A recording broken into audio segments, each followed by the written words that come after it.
With the holidays approaching and COVID numbers soaring, it's important that we all keep the safety of our loved ones as a top priority.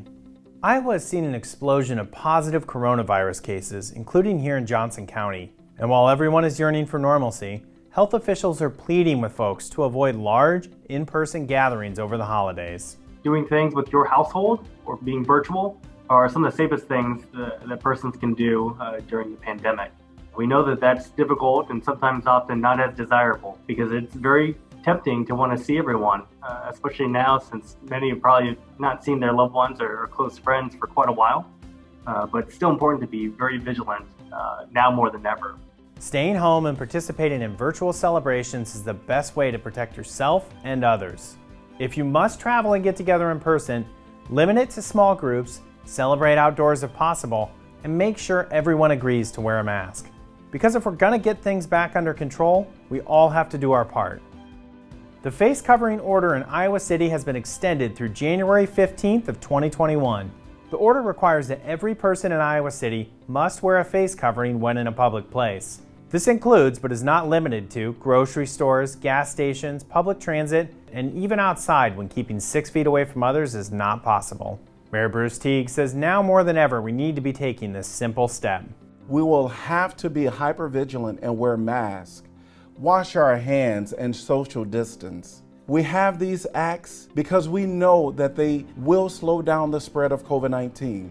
Violation of this order could result in a fine of $105 the first time, $855 for a second offense. You can read this order in its entirety at icgov.org/coronavirus. While you are being COVID conscious this Thanksgiving, make sure to consider the environment as well. Take the time to plan your shopping list so you only buy what you know you'll use. Ditch disposable and go for reusable cutlery, dishware, and napkins. They are better for the environment and reduce your trash load for the holiday week. On a holiday that's all about eating, it's easy for your eyes to grow bigger than your stomach. Be mindful of your serving size. You can always go back for more. Again, don't take more than you can eat and compost the rest. Scraps like potato peels, eggshells, and bones can all go in your curbside organics bin. Frying a turkey? Recycle the oil. Place it in a sealed plastic bottle, label it vegetable oil, and drop it off in the oil recycling shed at the Eastside Recycling Center or at the Iowa City Landfill and Recycling Center. Glass is accepted at both locations as well as the South Riverside Recycling Center. Wine corks can be recycled at the Eastside Recycling Center in the designated bin in the oil recycling shed. Community Crisis Services and Food Bank has unveiled an exciting expansion.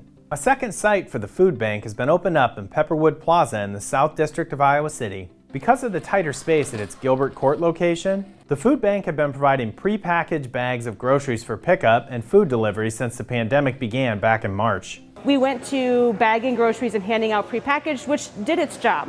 But we see a way higher amount of people come see us when they can pick out what groceries suit their families. The site at its Pepperwood Plaza location has enough space to allow clients to select their own items while social distancing. One of the major reasons why we opened this location is to give enough space for people to spread out and have socially distanced shopping standards. It's a timely move as more people deal with financial stress caused by the pandemic. We do anticipate with the coronavirus that food insecurity will likely double in the next year or two in our county. And so we're trying to ramp up to be able to serve that additional need that we're already kind of seeing come to fruition. Learn more by visiting builtbycommunity.org. That's all for this episode. Have a great week, everybody. We'll see you next time on Iowa City Update.